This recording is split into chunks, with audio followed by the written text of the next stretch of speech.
And Kathleen Kennedy Townsend drops by to talk about the values that her father, Robert F. Kennedy, lived his life by, and how the Democratic Party needs to adopt more of them. Check it out, leave your comments, ding the bell, and share it with your friends. And subscribe to our channel. Welcome back. Thom Hartmann here with you. On the line with us is the former Lieutenant Governor of the state of Maryland, a former DNC delegate for Joe Biden, the eldest child of Robert F. Kennedy, and an attorney, Kathleen Kennedy Townsend. Democrats.org is her website. KKT_Kennedy is her Twitter handle. Kathleen, welcome back to the program. Or Lieutenant Governor, Lieutenant, should I say?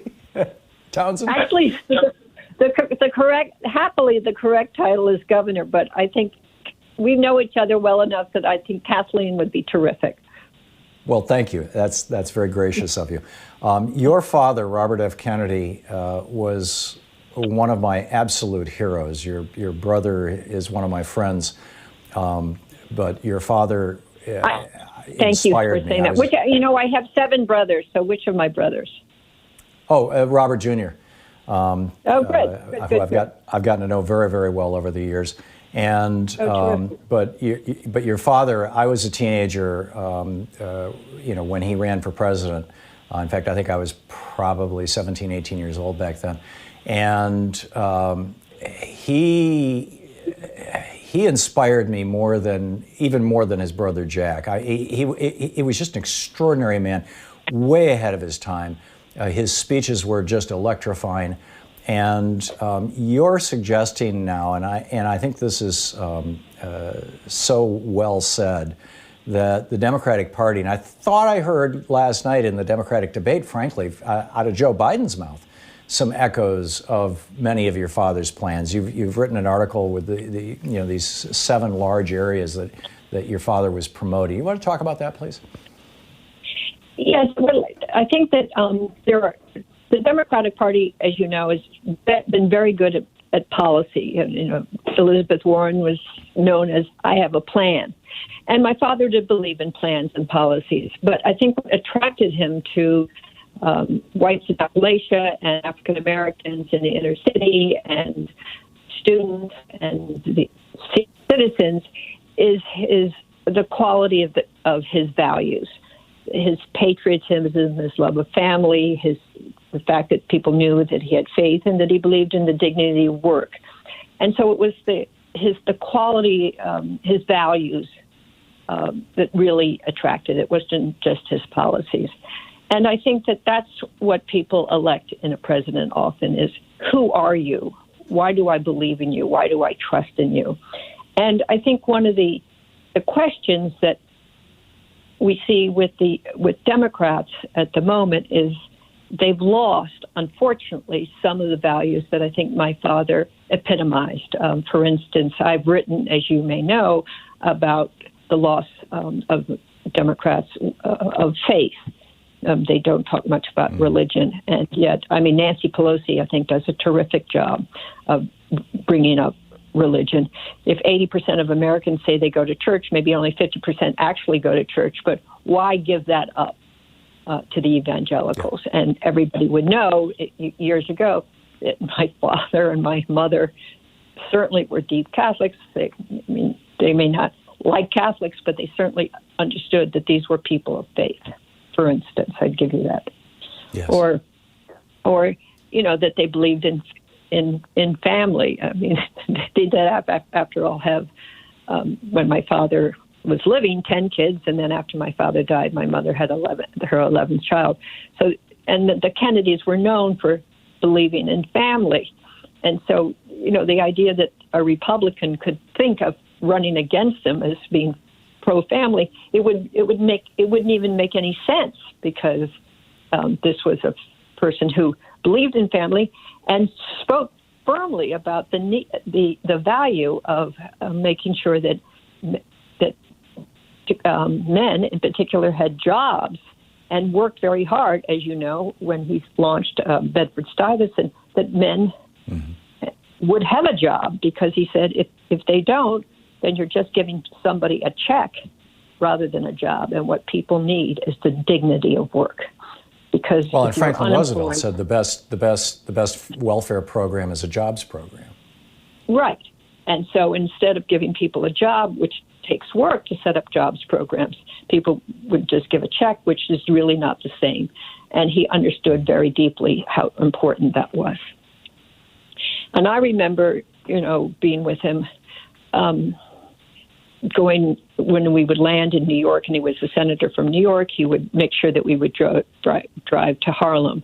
Or when we were in Washington and he was starting a swimming pool in downtown, when I'd say the inner city of Washington, he would say to Kathleen, "Do you see all these kids in those houses or those apartments? They have the same needs, they have the same desires, they have the same dreams as you do. They're just not as lucky as you are. So just remember that they're like you, except that they're not lucky like you are. They don't have the same fortune that you have." And he always wanted to make it clear that I was lucky and they weren't as lucky. It wasn't that I was better than they were. And I think that was an important lesson that he wanted to teach all of us children, that we were not better. And really that's the same thing actually that John Kennedy said when he went back to Ireland in 1963, and he stood at where his grandparents had left to go to the United States during the potato famine. And he said, "It's just a matter of luck that my grandparents left, and I'm not working in the factory, and you're not president of the United States." So he was very clear about how, we're not better. The talent is distributed equally, but opportunity is not. And I think that's an important, this sort of this self-righteous, we're better than you, we're smarter than you, we work harder than you. There was none of that in my father or my uncle's view of inequality. The Congressman Mark Pocan is on this program every week. We have a national town hall meeting where he takes calls from listeners. He's the co-chair of the Congressional Progressive Caucus and represents Wisconsin. And he has repeatedly said that the Democratic Party needs to emphasize values and always, whenever discussing policy, always put them within the frame or the capsule of values, that people understand values, that stories always reflect values, and stories are one of the very best ways to communicate things, and that what we have done as a party particularly over the last 30 or 40 years, partly in response, I suppose, to the Reagan insanity that we've been consumed by since '81, is we have turned to policy rather than values. Is that a good summary of what you're saying, and how would you extend that, and what would you say to the party? Yes, I think it's a very good summary, and I don't know why we needed to turn to policies rather than values, because why do we read the Bible? It's filled with stories. Why do we why has Socrates lasted so long? Because he tells stories. It's stories that move us. Why do we read the Iliad and the Odyssey? It's stories. And so I think that we should go back to storytelling. And who's winning this nomination right now? Joe Biden. Did everybody make fun of him for telling stories? Yes. But that's why you like a person who tells stories, because they're relatable. That's a person who you can say, "Oh, he understands where I come from." And you understand. So I think that's an important, it's a great skill. It's a skill to be able to tell a story that says, "Yes, I love my country. I am patriotic. I love you. I respect you from wherever you come from." And I think that idea is really important. Otherwise, you're just being lectured. You feel like you're being So for lectured. people who would like to dig into this deeper, is it the Century Foundation? How do people find it on the internet? Yes, this is the Century Foundation. They can find it. Richard Kallenberg has written it, and I think that it's a really great description of, I think, the ways that my father appealed to people through his actions, through his words, and through who he was. And my view is what we all have stories within us. We all have the values within us. How do we show off the values? I mean, there's a wonderful description of why Elizabeth Warren didn't catch on.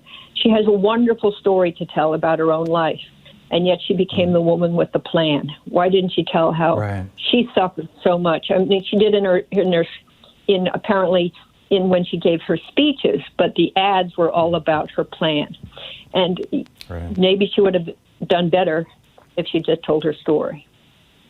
I think it's entirely possible. The article by Simon Greer and Richard Kallenberg is titled "How Progressives Can Recapture 7 Deeply Held American Values" about Robert Kennedy. It's at tcf.org, the Century Foundation. And we're talking with Kathleen Kennedy Townsend. Governor Townsend, thank you again for dropping by.